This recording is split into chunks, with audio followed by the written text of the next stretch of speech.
Hello दोस्तों, जय हिंद, सत श्री अकाल, आदाब। तो सबसे पहले रणविजय क्लासेस में आपका स्वागत है। बहुत बहुत।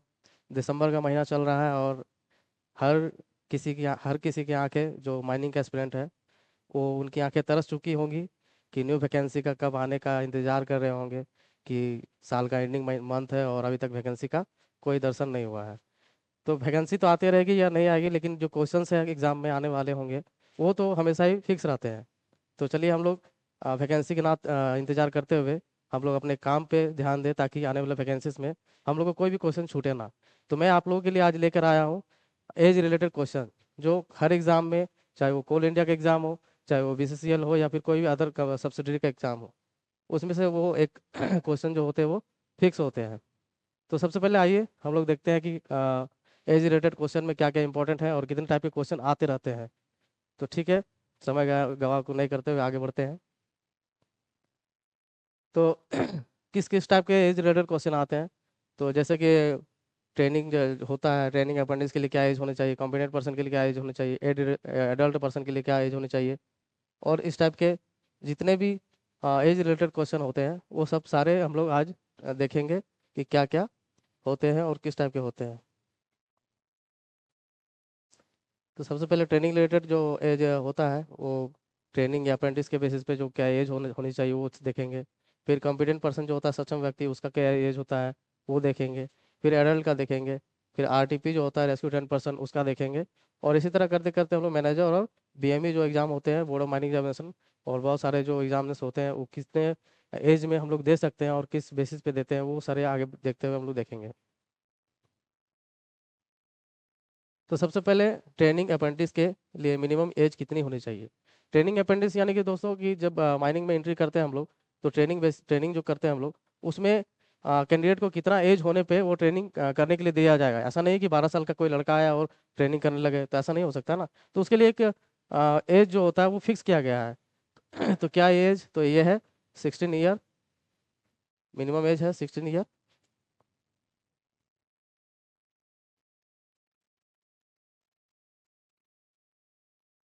तो 16 साल चाहिए ट्रेनिंग अप्रेंटिस के लिए।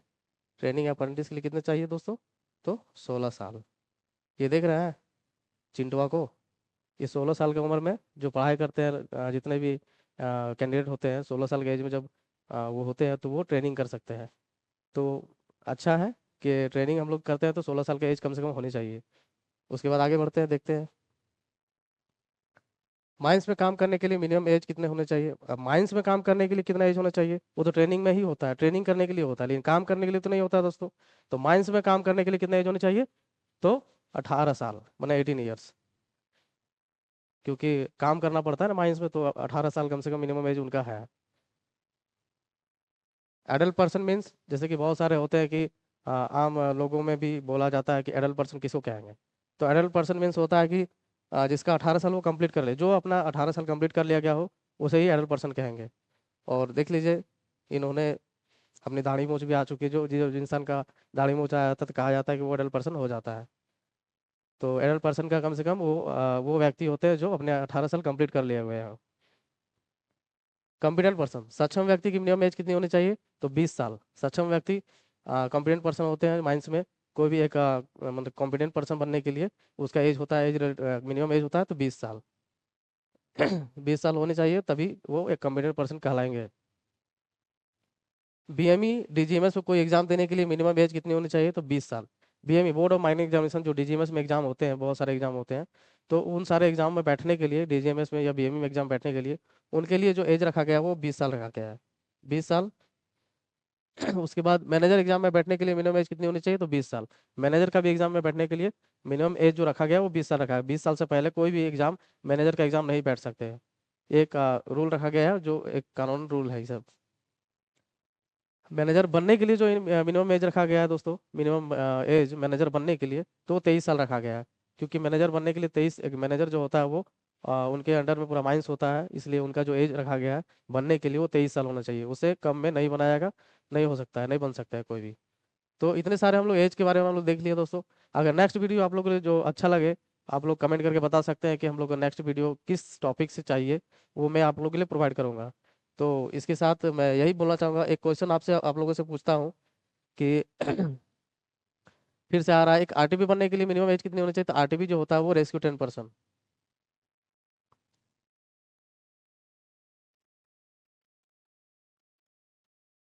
आरटीपी जो होता है,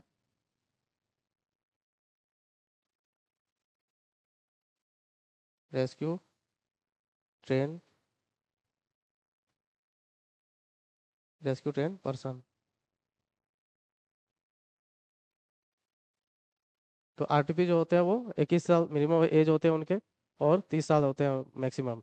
तो आरटीपी क्या होते हैं दोस्तों, कि माइंस में कोई एक्सीडेंट हो गया, कोई मान लो डेंजरस ऑकरेंस या कुछ भी हो जाता है माइंस में, तो उनको रेस्क्यू करने के लिए जो आरटीपी जाते हैं, इस टाइप का सेल्फ जो पहने हुए हैं, देख रहे हैं ना, इस टाइप के जो पहने हुए हैं, पूरा पूरी ऑक्सीजन जो भी लेके जाते हैं अपना रेस्क्यू करने के लिए, तो उनका जो एज होता है, मिनिमम एज होता है 21 साल, और मैक्सिमम एज होता है 30 साल। मैक्सिमम एज होता है इनका 30 साल। तो ये हो गया बहुत सारे एजू से रिलेटेड जितने भी क्वेश्चन थे मेरे, वो हमने बताया आप लोगों को। आप लोग कमेंट में जरूर बताएं कि नेक्स्ट वीडियो के लिए या नेक्स्ट टॉपिक के लिए कौन सा वीडियो आप लोगों को चाहिए, मैं आप लोग को यूट्यूब में प्रोवाइड कराऊंगा। और इसके साथ मैं एक क्वेश्चन आप लोग से पूछना चाहूँगा, आप लोग कमेंट में हो सके तो बताइएगा, बताएंगे जरूर, कि माइंस में जैसे कि इन्होंने जो पहना हुआ है, रेस्क्यू जो रेस्क्यू करने के लिए जाते हैं, जो पहना हुआ है इन्होंने SCBA पहना हुआ है, तो और कितने टाइप के ऑक्सीजन प्रोवाइड करने वाली या ऑक्सीजन देने वाली अपरेटस होते हैं माइंस के लिए? तो मैं आप लोग से पूछना चाहूँगा कि पहला जैसे हो गया,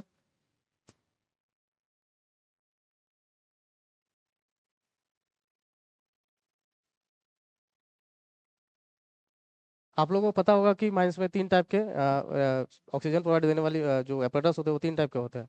पहला है SCSR, self contain self rescuer. ठीक है, दूसरा है SCBA, self contain breathing apparatus. और तीसरा, तीसरा जो है दोस्तों, आप लोग को बताना है कि ये तीसरा कौन सा है जो ऑक्सीजन प्रोवाइड करती है माइंस में, कोई भी मतलब ऑक्सीजन देने वाले 3 जो होते हैं वो, एक होता है SCSR, एक होता है SCB, और तीसरा क्या है आप लोग कमेंट में बताएं। और कैसा वीडियो लगा ये लोग आप भी ये बता सकते हैं, और नेक्स्ट वीडियो के लिए आप लोग जल्द से जल्द मुझे कमेंट में बताएंगे, तो मैं आप लोग के लिए हर एक टाइम कोशिश करूंगा कि एक अच्छी से अच्छी वीडियो लेके आऊँ। तो इसी के साथ जय हिंद दोस्तों, जय हिंद।